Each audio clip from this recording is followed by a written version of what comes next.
She was 19 years old. She had $20 in her pocket, borrowed from a friend.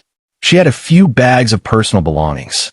She had a heart full of courage and a head full of plans.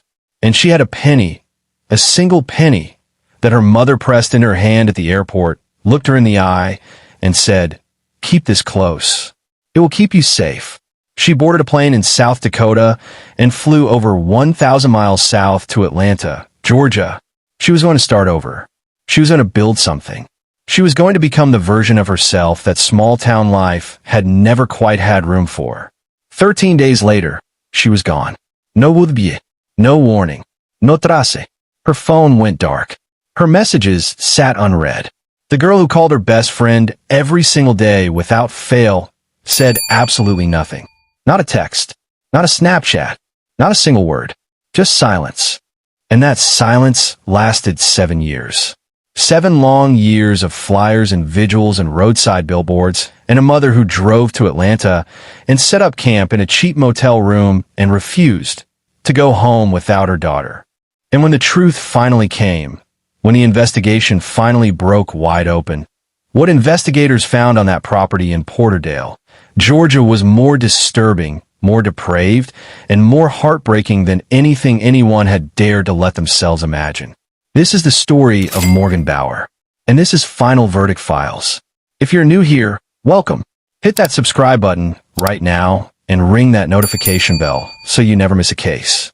And if you have heard Morgan's name before, drop in the comments, because every time we say her name out loud, we keep her story alive. Now, let's get into it. To understand what happened to Morgan Bauer, you have to first understand who Morgan Bauer was. Because she was not just a missing person statistic. She was not just a face on a flyer. She was a real, vivid, fully formed human being with a personality so big it filled every room she walked into. Morgan grew up in Aberdeen, South Dakota, a quiet town, the kind of place where the winters are brutal and long, where the streets are familiar, where everybody's business has a way of becoming everybody else's business before the week is out. For a lot of people, that kind of life is comfortable, grounding, safe. For Morgan Bauer, it felt like a cage. She was bold. She was restless. She was the kind of person who moved through the world like she had somewhere urgent to be, and she always believed that somewhere was bigger, louder, and more alive than where she currently was. She loved fiercely. She lived fearlessly. And she had it tattooed right there on her wrist, 7 words she carried with her everywhere she went. Whatever you love can be taken away, so live like it's your dying day. That tattoo tells you everything you need to know about how Morgan Bauer approached her life. Her friend Taryn described her simply and honestly. She wanted city life, and it really didn't matter where. She wanted something bigger, something that matched the size of what she felt inside. And by the time she was 19, she had made her decision. She was going to Atlanta. She found an ad on Craigslist posted by someone looking for a housekeeper and roommate. The arrangement was straightforward.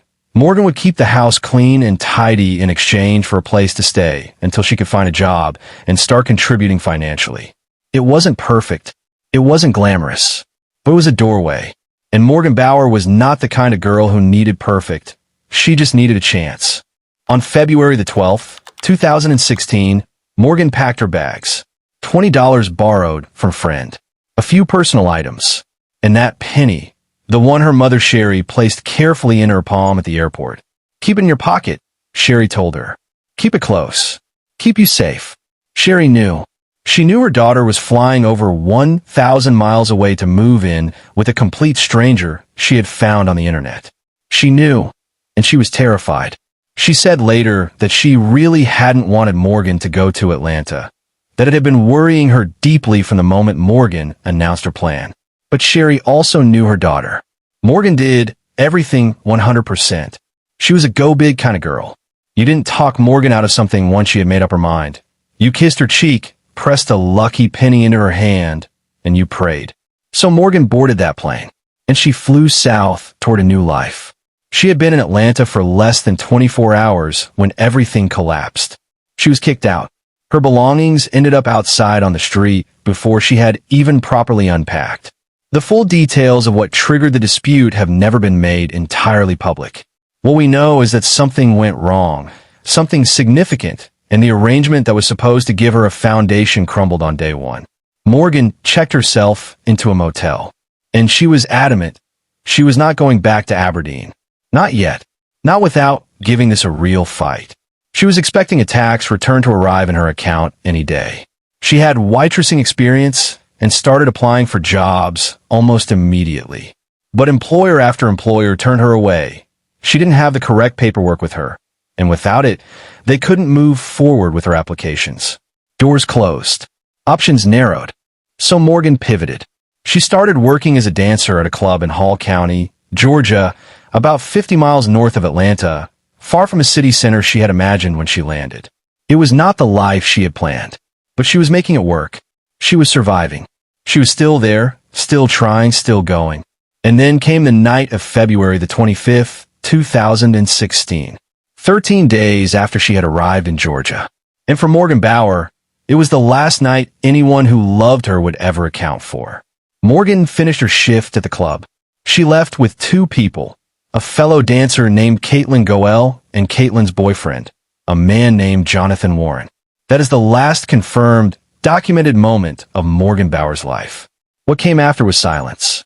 Her Snapchats went unanswered. Her social media went completely dark. Her best friend, the person she spoke to nearly every single day without fail, the person who knew her rhythms and her routines better than almost anyone, heard absolutely nothing. No text message, no voice note, no late-night call. Her phone appeared to have either died or been switched off completely. Morgan's mother, Sherry, knew something was wrong the moment the silence started. She said it clearly and without hesitation. For her to go completely silent on all counts. That is not my daughter. She had never wanted Morgan to go to Atlanta. That fear had lived in her chest since before the plane had even taken off. And now, with every hour that passed without word, it was growing into something much darker than fear. Atlanta police, at this early stage, said foul play was not suspected. They noted that Morgan was young and independent, that she was clearly moving around trying to make a life, and that sometimes young people under pressure simply go quiet for a while. They weren't wrong to consider that possibility. But those who knew Morgan understood that this was different. This wasn't a girl taking a break from the world. This was a girl who had simply ceased to exist in it. The response from the public was immediate and overwhelming. Thousands of people began sharing Morgan's case across social media platforms. A Facebook group called Missing Morgan grew to over 13,000 members within weeks. Donated billboards featuring Morgan's photograph went up across the Atlanta metro area. High-profile private investigator T.J. Ward, perhaps best known for his work on the Natalie Holloway disappearance in Aruba, was hired by the family to assist in the search. And Morgan's mother, Sherry, drove to Atlanta, checked herself into a cheap motel, and began working the case from the ground up. She was not going to sit at home and wait for a phone call that might never come. The investigation expanded. Tips flooded in. Reported sightings placed Morgan in Canton and Woodstock in various corners of the metro area. Investigators had to chase every single one. Most led nowhere. But one piece of data was concrete. Morgan's phone had pinged its final known location, not in Atlanta and not anywhere near the club where she had worked, but in Porterdale, Georgia. Nearly 80 miles from the club. Nearly 80 miles from anywhere she had any established reason to be. Why would she be in Porterdale? The only people who could answer that were the two people she had left the club with. Jonathan Warren and Caitlyn Goel told investigators they had driven Morgan to Covington, Georgia, a small city not far from Porterdale, and dropped her at a Citgo gas station. They said they watched her walk over to a green Mitsubishi Eclipse driven by an unknown man. She got in. They drove away. That was the last they saw of her. That was their story. Clean. Simple. Delivered consistently. But that phone ping nagged at investigators. And the story from Jonathan and Caitlyn never fully satisfied them. Something wasn't adding up. The question was whether they could ever prove it. Months passed. Then a full year. Then more. This is the part of the story that breaks you. Not because of what happened, but because of how long it lasted. Because there's a particular kind of grief that comes with not knowing. A particular kind of exhaustion that sets in when you keep going and going and going and the answer never comes. And Sherry Keenan lived inside that grief for 7 years without a single day of relief. She handed out flyers in parking lots. She organized candlelight vigils. She drove back to Atlanta again and stood on street corners and handed photographs of her daughter to strangers. She went to community events. She spoke to reporters. She spoke to anyone who would listen. She appeared on local news segments with the kind of steady, heartbreaking composure that only a mother on a mission can maintain. 3.5 years after Morgan disappeared, Sherry stood in downtown Atlanta and said, "There isn't a lot of information out there. Morgan is a cold case, but an active cold case with the Atlanta Police Department. We hope that somehow she sees this on the news, and she knows that we're still searching for her. And we will never, ever stop." A $10,000 reward was posted for any information. Morgan was described in all the circulating materials as having gauged ears, her lips pierced twice, and several tattoos, including those 7 words on her wrist. And still, nothing. The case went cold in the way that so many cases involving young women go cold. Quietly, with no headlines, no press conferences, no dramatic breaks. Just the slow, agonizing grind of a family refusing to accept that the world had moved on from their daughter. 5 years. 6 years. Then, in the lead up to the 7th anniversary of Morgan's disappearance, an investigative team from a local news outlet made a discovery that no one had made before. They found something that had been sitting in the digital record, unseen, unexamined for 7 years. An Instagram video, posted on February the 26th, 2016. Not February the 25th, the date everyone had been working from for 7 years. February the 26th, the day after Morgan was officially believed to have vanished. The video showed Morgan Bauer, alive, moving, filming herself, at Yellow River Park in Porterdale, Georgia, and in the background of that footage, just barely visible but unmistakably there, was a man, walking behind her. 7 years. 7 years of investigations and vigils and reward money and billboard campaigns, and the entire timeline had been wrong from the very beginning. Morgan had not disappeared on February the 25th. She had been alive on February the 26th. She had been at Yellow River Park in Porterdale. She had been filming herself, and someone had been following her. When investigators cross-referenced this discovery with the existing phone data, the last ping from Morgan's device, placing her in Porterdale, Georgia, a very specific picture began to emerge. Yellow River Park was less than 1 mile from where Jonathan Warren used to live. Let that sit for a moment. Morgan's phone last pinged in Porterdale. The Instagram video placed her alive in Porterdale on February the 26th, the morning after she supposedly got into a stranger's car and left. And Jonathan Warren's former home was less than 1 mile from where that video was filmed. Jonathan and Caitlyn had claimed they dropped Morgan in Covington at a sicko station and never saw her again. But Morgan's own phone and Morgan's own social media activity said otherwise. They placed her in Porterdale. They placed her right on Jonathan's doorstep. On the very morning after the night, he claimed he said goodbye to her at a gas station. Their story was no longer just unverified. It was directly contradicted by the evidence.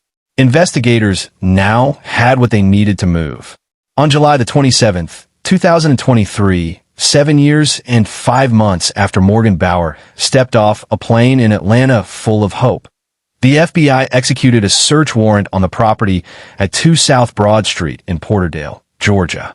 Forensics teams arrived in force. They moved through every room of the house methodically and carefully. They worked through the surrounding land, and there was considerable land to cover.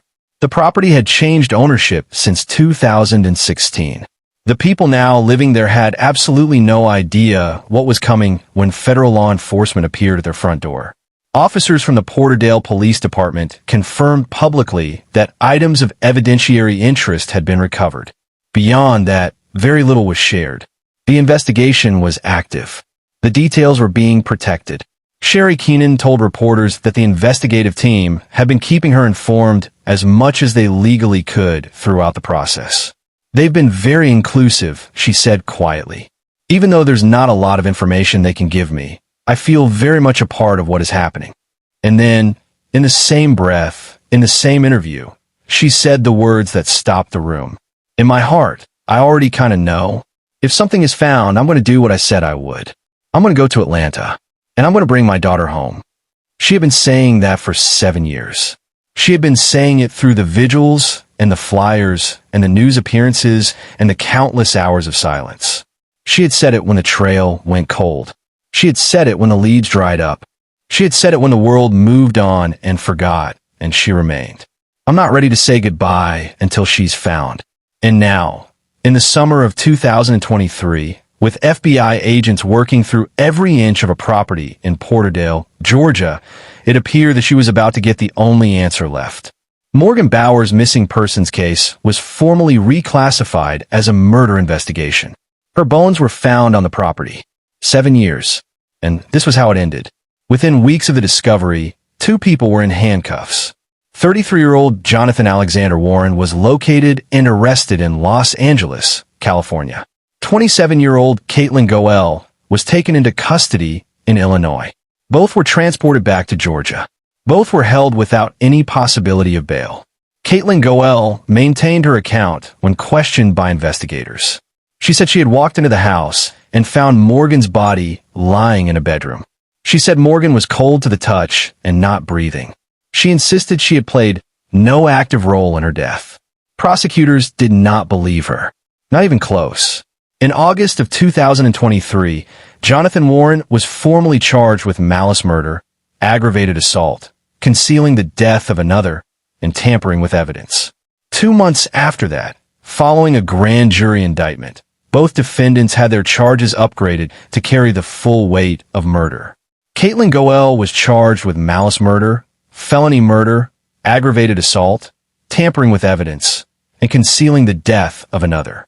Prosecutors sought to introduce significant social media evidence against Caitlyn at trial, including videos, writings, and personal notes that they argued demonstrated a deeply troubling and long-standing fascination with violence, death, serial killers, and related subject matter.